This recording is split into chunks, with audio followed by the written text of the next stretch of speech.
So we're going to talk about the transfer portal additions and the JUCO class. God, I love that sound. Um, just a couple of quick factoids about the class. We got a top-ranked transfer portal class in the Big Ten, number 11 class in college football, according to 247 Sports. He's not a transfer portal guy, but NU did get the number 1 JUCO running back in Anthony Grant. Dear God, please tell me he's not going to be Greg Bell Part 2.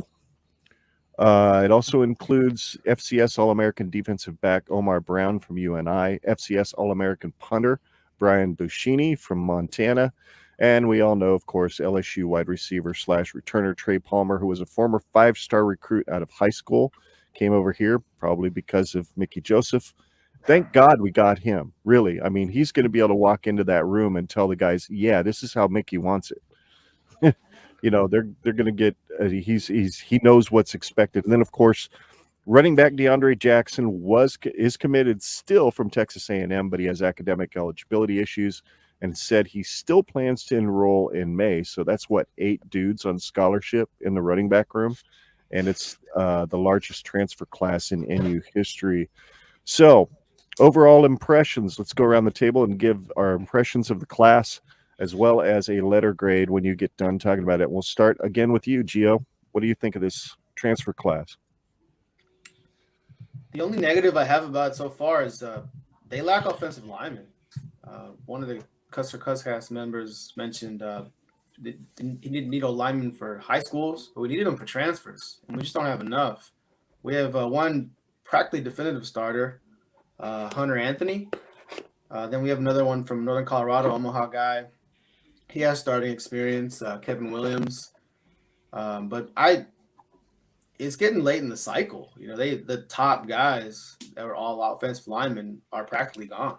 Now they're looking for spring ball guys that are leaving. So we still have needs, immediate needs. But as far as the class overall, special teams was number 1 for me. We needed a kicker and a punter, and they addressed that. And Bleak Road, he has 2 years of eligibility, and he's proven effectiveness. Buschini, I read that he has NFL potential, so he's FCS Kicker of the Year.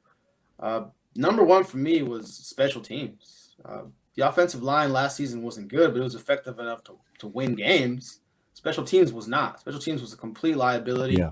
So by addressing that, to me, automatically they're at a B, because those guys they're good. They're proven players. Beyond that, Trey Palmer, he's going to return. He also held special teams. If he doesn't get on the field as a receiver, doesn't make an impact there, at least he'll return kicks, and we desperately need that. They added Garcia. Yeah, he has some pretty good stats in Mexico State. He seems like he can play slot. We just have so many receivers. I just wasn't sure if I would include him. I read a lot about Tommy Hill. I have never seen him play. I didn't see much of him, but he's rated pretty high by everything else I've read. Yeah. But overall, the class, I mean, it covered the number 1 edition. It was quarterback and special teams, and I'm fine with that. I'm just hoping they add more offensive linemen. I like Omar Brown. He's part of my top 2. I think he can start. Transfer from Northern Illinois or Northern Iowa. I think he's in line to start. I've seen enough film of him. He can do it all. He's ready to play. He's a D1 player. So as far as replacing Cam Taylor-Britt, he might be the guy. As far as a grade, mainly because of special teams, I give it a B. They still need offensive linemen. Special teams is really the reason why I'm grading it high. At least they brought in 1 offensive lineman. Hunter Anthony is in my top 2. He should start. He's had plenty of starting experience. Kevin Williams has starting experience at guard. We need a center, though. They should have brought in a center. They still may. But special teams did it for me. They're replacing Cam Taylor-Britt, and I believe it'll be Omar Brown from Northern Iowa. Moving around. Whoops. Who's pushing buttons over here? That's what I want to know. I'm having fun. What can I tell you? So you said it was a B, Gio. Sorry about that. I didn't mean to distract you. They still have some needs, but they addressed the key ones. I mean, quarterback. We're not including quarterbacks. Special teams. If we're including quarterbacks, then I'd rate it higher. But As far as the discussion, you said not include quarterback. Okay. Well, how about you, Justin? No, I'm What going are to you echo at? everything that. Oh, wow. Now you have me big. Oh, great. I don't know what's going on. I'm going to echo everything that Gio said. You know, I really liked it.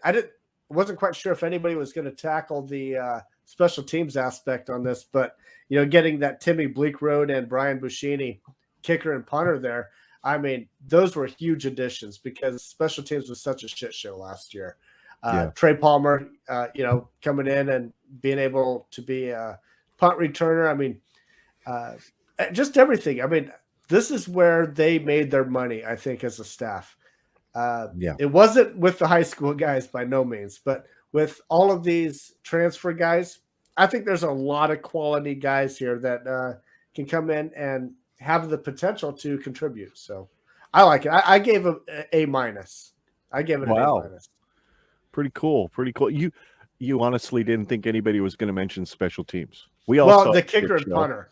I didn't know if anybody was going to give single out the kicker and punter in this class. But yeah, I hear you. I just thought I'd give you crap. Tyler, how about you, bud? What do you think of this transfer class? Yeah, I mean, I love it. I mean, you know, I someone mentioned earlier that, you know, the future of recruiting, it may have been you, Ken, who said that smaller classes are in the future. And I don't know if I agree with that stance. I think there is still get a guy in your system, try to develop him over 3 or 4 years. That really needs to be the objective. Well, it was evident that wasn't going to happen this year. The coaches, they didn't recruit well enough to start off, whether they didn't think they needed to because they already had the guys or they just couldn't get them. But they made up for it here. I got this as an A. I mean, I feel like you guys have hit a lot of the guys. So I feel like I would be, you know, just repeating a lot what you said. But honestly, if I was going to say the only thing negative about this is they may have got too many guys. I mean, they're really in a position. It's like you bring in these guys as transfers and you're like, well, if you're a transfer and you're coming in, you really think you're going to compete. And it's like, man, I don't know. I mean, I know we didn't win a lot of games, but I don't think that we needed 12 transfers in here. Like, I don't see this many guys coming in and pushing it, but yeah, I mean, I mean, it's an A. I mean, they again, when the worst thing about it is, did you get too many guys? Like, that's nailing it. If there's too many guys, it's at the running back position, right? Between transfers and the high school guys. I mean, I know we're doing, I think our next podcast we're going to talk about like kind of some position groups that probably need to look at some transfers bouncing. But yeah, spoiler alert, I think running back's going to be on all of our lists because that room that's full, especially when you think you're going to be more pass happy. I mean, standing room only in that meeting room. Yeah. Only one football. Also. So yeah, I hear you, Gio. How about you, Derek? I love that. I love these transfers. I don't think DeAndre Jackson ends up coming to Nebraska. I think everyone's so concerned about that running back. We got too many running backs, but I don't think he ends up coming. I think the coaches probably end up telling him, we're full. You need to go somewhere else. Well, he should be smart enough to say, yeah, I'm going to go find work elsewhere. I mean, I just don't see him ever end up on campus.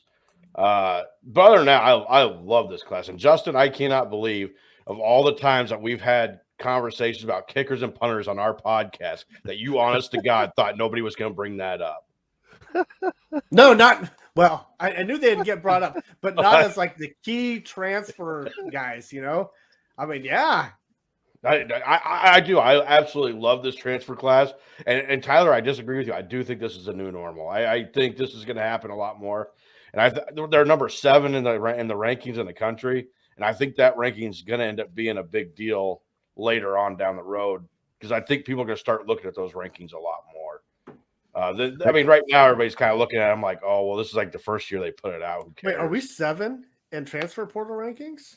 I saw 11th on one ranking. Oh, did we drop? We were 7th last time I looked. Yeah, we're 11th in the country. I think some other teams snuck in on some big-time dudes. Okay, well, at one time we were. But yeah, still top 15. There's nothing wrong with that. Even at one point, I think we were number 6. Okay. Derek, I'm going to do something real quick. I apologize if they dropped. I didn't see that. Yeah. What was your grade, I give them an A+. I think they A+. absolutely. I love the lineman they brought in. Hunter Anthony, I think, is a great lineman. He can play guard or tackle. So you can move him around wherever you feel you need to bring him in at. And he's playing at a Power 5 level at both positions.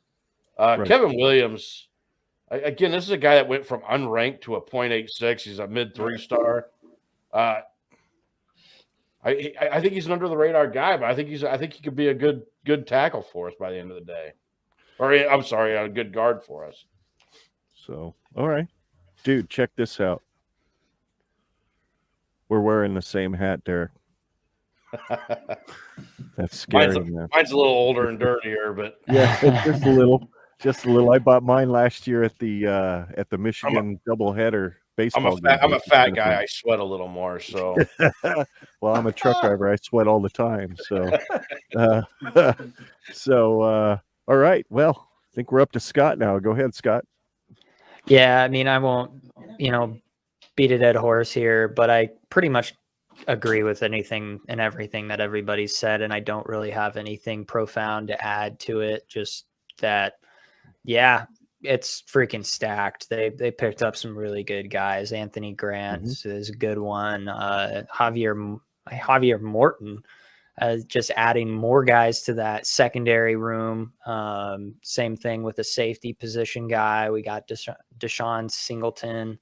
I mean, just some upstanding guys. And yeah, I have nothing really to add to it, to be honest. I felt like I had something worth saying, but it's gone now. So it is what it is. I'm also still recovering from COVID, and I'm not 100% myself right now. So not very sharp, but I just felt like they over recruited some positions. Yeah. No, I would have liked to have seen a defensive tackle come in and an edge rusher come in.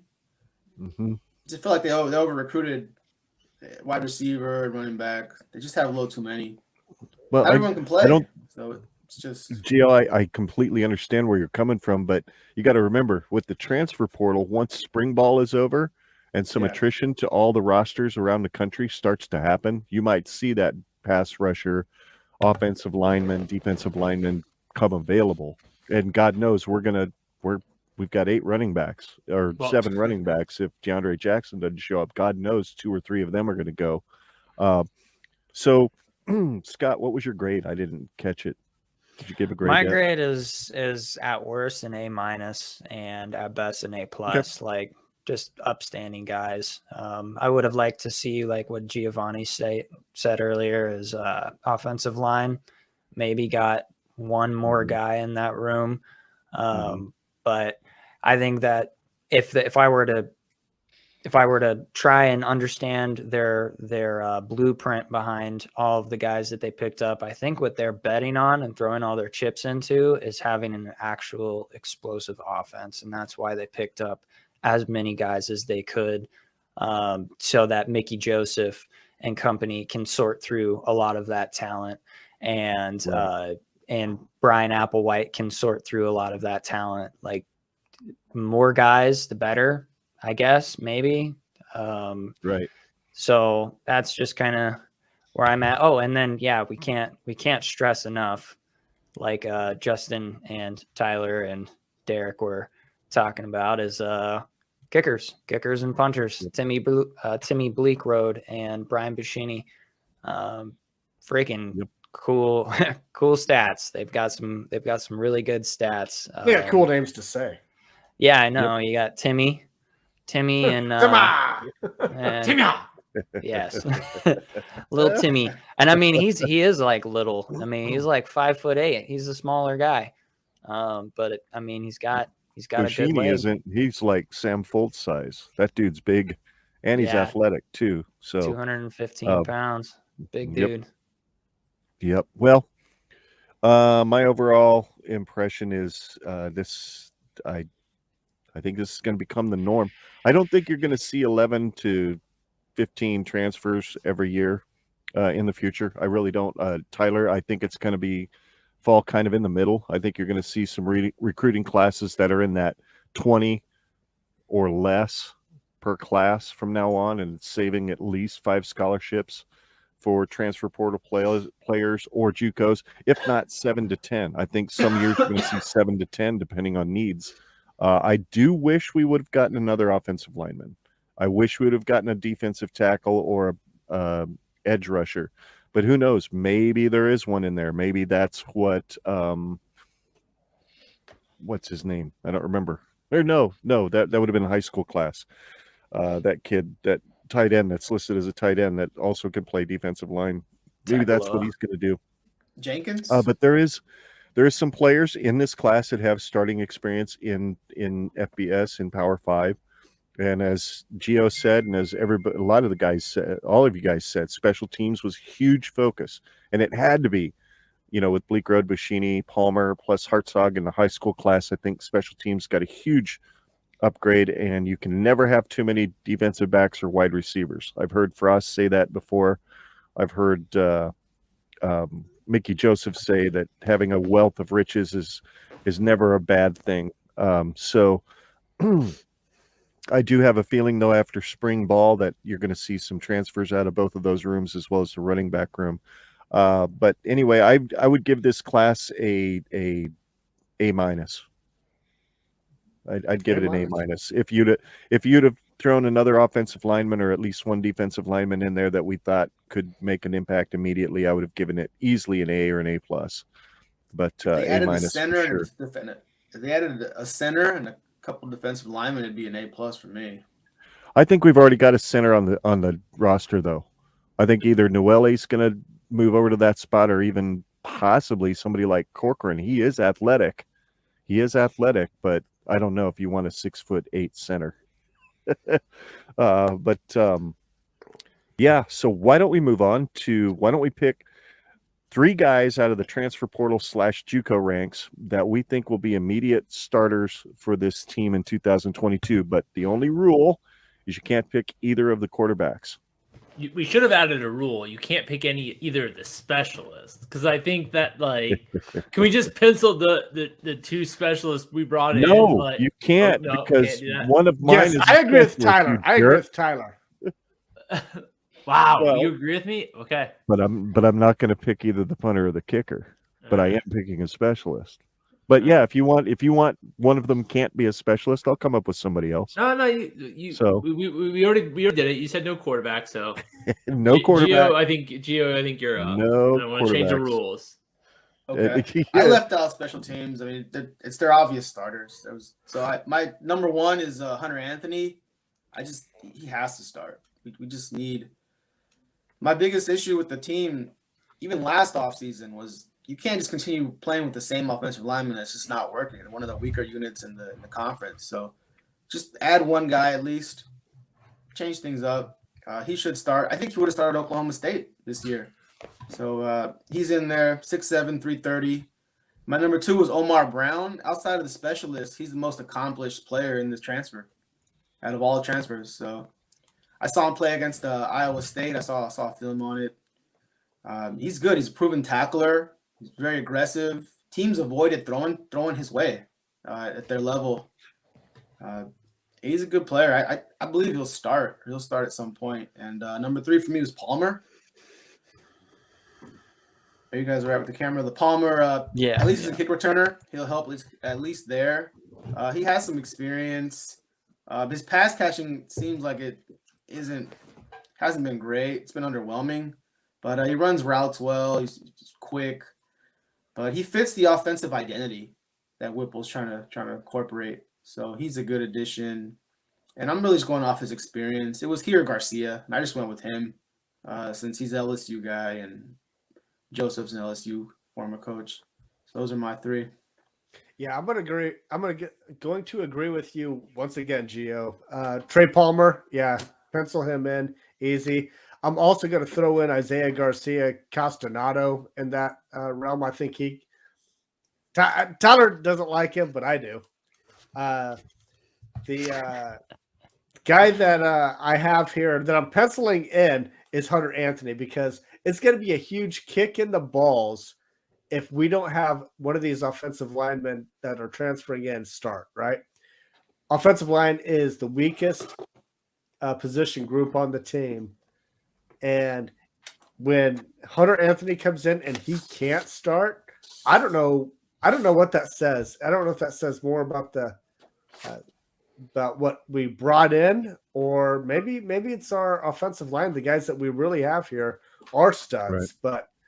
But so I have those three penciled in, and I wasn't going to include the kicker or punter in there. I felt that was cheating. Yeah. So I think Trey Palmer, I do have him edging into a starting spot this year. Yeah, I mean, everything you guys said is good. I think he's explosive. He fits a little bit differently than a lot of the other prospects on this roster. He's quick. Him and Lawrence Brown, I would love to see a foot race between those two because I think they're the two fastest wide receivers we got. I'm going to go Tommy Hill. If you look at the rankings, he's our number one transfer. Like he's the guy that the recruiting services say he's M1. I am so high on him. Me naming Trey Palmer first, like almost as an oversight, because I think Tommy Hill is going to be the impact player. I think he's going to push to be the number one corner. He could also go to safety. There is that eligibility if Omar Brown does take that corner spot. So there's a lot of flexibility with him. I think for sure he's starting. The third guy is tough because part of me initially when I did this, I did pick kicker or punter, but then after I thought I'd kind of sneak them in and everyone would forget about it. And since I don't think that I think we all kind of penciled them in as the starters, I am going to go with Hunter Anthony. I'm not sure he'll start. I really not. But I think that of any other transfer or JUCO, him and Omar Brown have the best shot. And because I think Tommy Hill will stay at corner, I think Hunter Anthony, I'm going to pencil him in as the starter. All righty, cool. How about you, Derek? All right. You guys totally screwed me up because I was going to just name off both quarterbacks and special teams guys. So, yeah, I don't know. This is a tough question, but I'll try to be different. I think Kevin Williams has a shot to start. Like he's got more experience on the interior offensive line, and that's where we need the help. I think the most right now. So I think he's got a good shot to start. I'll go with. I do think Trey Palmer will probably start. I wanted to say Isaiah Garcia. I don't think both these receivers are going to start. I don't think they're going to knock out Omar Manning and Xavier Betts to start. I don't see that happening. And then for the third guy, I'll agree with Omar Brown.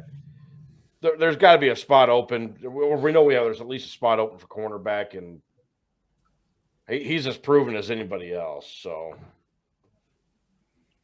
alrighty, sounds like a plan. Scott. Yeah, I got Hunter Anthony as pretty much a clean shot at getting a starting position on the offensive line. I agree. I think it was Tyler who was talking about it, that if Hunter Anthony or Kevin Williams don't end up starting on our offensive line, like I don't know what that means in our coaching room or in that position room. It could be the biggest red flag possible, or it could mean nothing. I don't know, but I'm more inclined to think that would be a huge red flag if somebody like Hunter Anthony can't come in and just be an immediate starter. I mean, I guess he has to, like compete or something. So that would be, you got to consider that. But yeah, I got Hunter Anthony as one. I do agree. I think with Tyler, once again, I think Tommy Hill is probably one of the most talented guys that we've got coming in from JUCO and transfers. I mean, he's just got, from his high school to his transfer rating, he only dropped like 0.01 of a point. Like it's almost negligible. So obviously, the scouts that are looking at him don't really see much of a drop off and still see a really high potential ceiling for the guy. So the only thing that would make me question him just starting right away is just his lack of experience. You know, maybe there's something there, but I would bet Tommy Hill over Omar Brown. But they're very, very close, like very close. So it would be like a nickel bet. But then third, I'm going to go with Anthony Grant. I think that he might just show up and prove something to Brian Applewhite, like just right away. Like he's going to be our freaking bowling ball, our guy that is our bell cow, the dependable guy that can actually be a Greg Bell that stays. And that's kind of what I'm betting on. It's kind of hard to, that would be definitely not a very wise pick, because there's just so many guys in our running back room. But for whatever reason, I just have this intuition that he's going to show up and make some moves. So those are my three guys. One thing I'll say about Anthony Grant, I found this hilarious, was he had a game that was so good that they actually came out with highlights on the game that didn't involve him.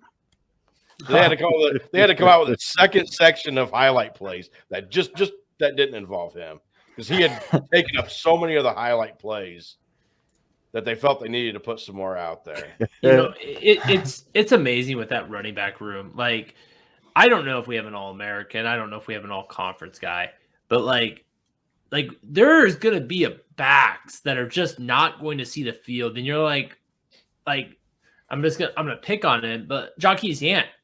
I mean, there's seriously a scenario where you're like, wait, he doesn't see the field this year? Like, and it's going to happen. Ramir Johnson, Gabe Irvin, I don't know who the name is, but like, I mean, there's going to be a name that's just like they don't play because there's only so many snaps to have, right. And that room has gotten really, really exciting.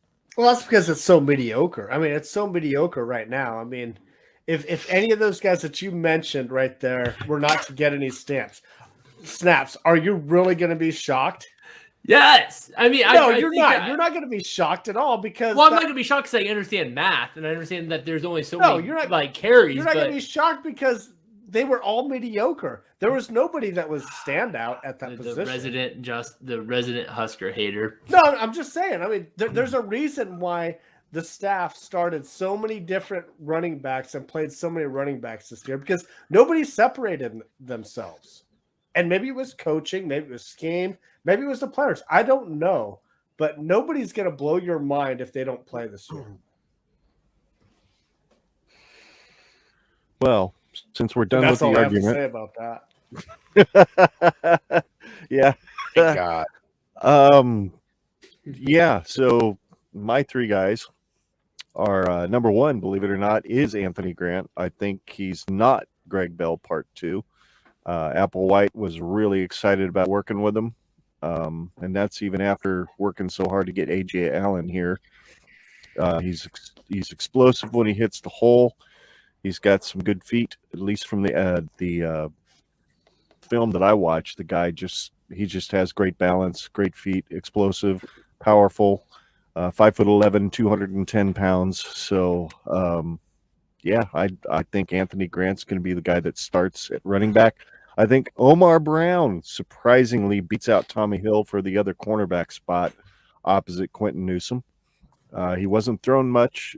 They didn't throw at his side of the field very much at UNI because he was too good, and that's why he decided to hit the portal, because he wanted to be challenged. His words, not mine.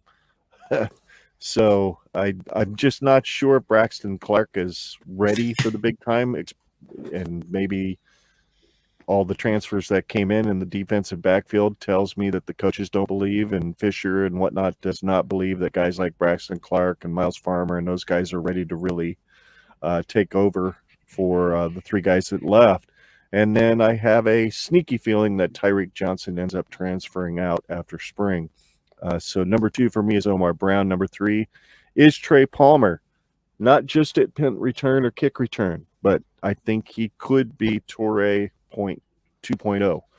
I think he might start in the slot. He's got plenty of speed. He's former 5-star out of high school. So I think Trey Palmer comes in and he's in that top 3 rotation at wide receiver. So yeah, those are my 3. Guys, do we have anything else we need to say on the topic of the transfers for the JUCO guys? Is there anything burning in your chest that you need to relieve yourself of? Not me. No, we're fine. All right, guys. Well,